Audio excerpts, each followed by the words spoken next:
नमस्कार। आज का मेरा वीडियो है बीए तृतीय सत्र में जो हमारे पाठ्यक्रम में है, उसके एक कथेतर गद्य साहित्य पर एक विषय है यात्रा साहित्य, अर्थात यात्रा वृतांत या यात्रा साहित्य पर मैं थोड़ा बात करूँगी। यात्रा में सत्संगति रास्ते को छोटा बना देती है। उपरोक्त कथन आम धारणा है। साहित्य जगत की एक रोचक तथा मनोरंजन परक विधा है यात्रा साहित्य या यात्रा वृतांत। इसमें लेखक विशेष स्थलों की यात्रा का सरस तथा सुंदर वर्णन इस दृष्टि से करता है कि जो पाठक उन स्थलों की यात्रा करने में समर्थ ना हो, वे उसका मानसिक आनंद उठा सके और घर बैठे ही उन स्थलों के प्राकृतिक दृश्यों, वहाँ के निवासियों के आचार विचार, खान पान, रहन सहन आदि से परिचित हो सके। इस विधा का लक्ष्य रहता है कि लेखक अपनी यात्रा में प्राप्त किए हुए आनंद तथा ज्ञान को पाठकों तक जो है पहुंचा सके। इस विधा का जो ये विधा आत्मपरक, अनौपचारिक, संस्मरणात्मक तथा मनोरंजक होती है। इसकी सफलता लेखक के स्वरूप, निरीक्षण तथा उसकी वर्णन शैली के सौष्ठव एवं सौंदर्य पर अधिक निर्भर रहती है। इसमें लेखक अपनी यात्रा की कठिनाई संबंधी तथा उपलब्धियों का रोचक विवरण पाठकों के समक्ष रखता है। अब हम बात करते हैं उसकी परिभाषाओं पर। श्री बालकृष्ण राव के अनुसार, जब साहित्यकार अपनी यात्रा के संस्मरणों को इस प्रकार लिपिबद्ध करे कि यात्रा किए गए स्थल का मूर्त रूप पाठक के समक्ष आ जाए, तो उस साहित्यिक एवं कलात्मक यात्रा विवरण को यात्रा साहित्य कहा जाता है। जब कोई लेखक अपने द्वारा की गई यात्रा का विवरण और उसका विवरण सुंदर, रोचक और सजीव भाषा शैली में प्रस्तुत करता है, तो उस साहित्य रचना को यात्रा वृतांत कहा जाता है। डॉक्टर हरदेव बाहरी हिंदी शब्दकोश में यात्रा शब्द का अर्थ को बताते हुए कहते हैं कि एक स्थान से दूसरे स्थान को जाना, प्रस्थान या प्रयाण, यात्रा व्यवहार जैसे जीवन यात्रा। यात्रा वृतांत का आशय है एक वृत्त का अंत।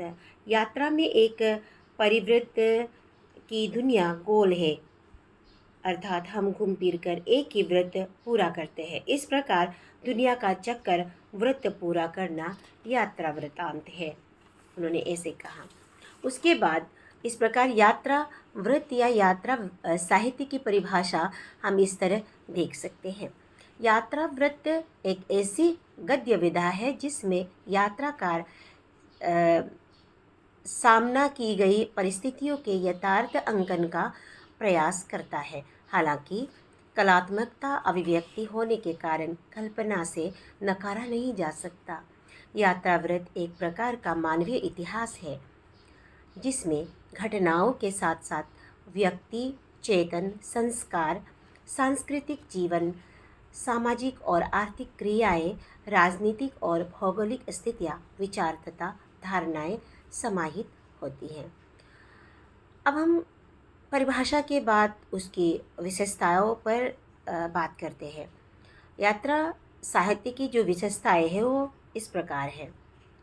पहला, स्थानीयता। यात्रा वृतांत में लेखक का उद्देश्य स्थान विशेष के संपूर्ण वैभव, प्रकृति, रहन सहन, रस्म रिवाज, आचार विचार, मनोरंजन के तरीके तथा जीवन के प्रति दृष्टिकोण का चित्रण करना होता है।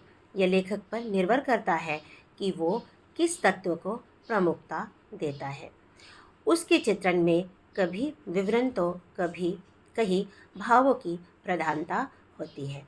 कभी कभी तुलनात्मक पद्धति का भी सहारा लिया जाता है।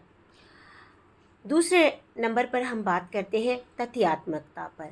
यात्रा वृतांत में लेखक की कोशिश रहती है कि यात्रा के दौरान उसने जो कुछ देखा है उससे संबंधित तथ्यों का विवेचन कर दे। ऐसे में वो कथा साहित्य की सहज सरल भाषा शैली को अपनाता है, जिससे वृतांत में रोचकता बनी रहे। तीसरे नंबर पर हम बात करते हैं आत्मीयता पर। यात्रा वृतांत में आत्मीयता का भाव होना जरूरी है। यात्रा के दौरान लेखक स्थानों, स्मारकों, दृश्यों आदि को इतिहास और भूगोल के रूप में नहीं देखता, बल्कि वो उनसे आत्मीय संबंध स्थापित करता है ताकि पाठक को पढ़ते समय अपनापन और सच्चाई की अनुभूति हो। इसमें लेखक यथातथ्य वर्णन से बचने की लगातार कोशिश करता है ताकि वृतांत उबाऊ, नीरस और इतिहास ना बनने पाए। अब हम बात करते हैं वैयक्तिकता पर। यात्रा वृतांत में वैयक्तिकता की जरूरत अन्य विधाओं की तुलना में कहीं ज़्यादा महसूस की जाती है। खान पान, वेशभूषा, पारिवारिक सुख सुविधा का एहसास यात्रा के दौरान कुछ ज़्यादा ही होता है, क्योंकि व्यक्ति उस समय आत्मीयजनों से दूर होता है। यात्रा के दौरान आदमी अपरिचित लोगों के बीच रहता है, जहाँ उसकी शक्ति और प्रतिभा से लोग वाकिफ नहीं होते। ऐसे में लेखक को अपने व्यक्तित्व से दूसरों को परिचित एवं प्रभावित करना होता है। इसलिए यात्रा वृत्तांत में लेखक के व्यक्तित्व की प्रभावशाली छाप मौजूद रहती है। अगला है रोचकता। यात्रा वृत्तांत का सबसे अनिवार्य गुण होता है रोचकता। यह पाठक को पढ़ने के लिए प्रेरित करता है। यात्रा वृत्तांत में रोचकता लाने के लिए लेखक किसी स्थान से जुड़ी लोक कथा, दंत कथा आदि का भी उल्लेख बीच बीच में करता है। कभी कभी वह अचानक होने वाली घटनाओं का वर्णन करता है, तो कभी रोचक शीर्षक के समावेश से वृत्तांत की ओर पाठक का ध्यान आकृष्ट करता है। यानी रोचकता को लेखक एक तकनीक के तौर पर इस्तेमाल करता है। इसमें मिठकों, प्रतीकों, अलंकारों और मुहावरों का भी प्रयोग किया जाता है। चित्रात्मक वर्णन भी इस विधा की एक खास विशेषता है। तो हमने देखा कि यात्रा साहित्य क्या है, उसकी परिभाषा को दिया है, और हमने उसकी विशेषताओं पर भी बात करने का प्रयास किया है। अब हम बात करते हैं हिंदी के कुछ लेखकों के जिन्होंने यात्रा वृत्तांत यानी यात्रा वृत्त लिखा। तो सबसे पहला है राहुल सांकृत्यायन। उनकी मेरी यूरोप यात्रा, मेरी तिब्बत यात्रा, घुमक्कर शास्त्र आदि यात्रा वृत्तांत है।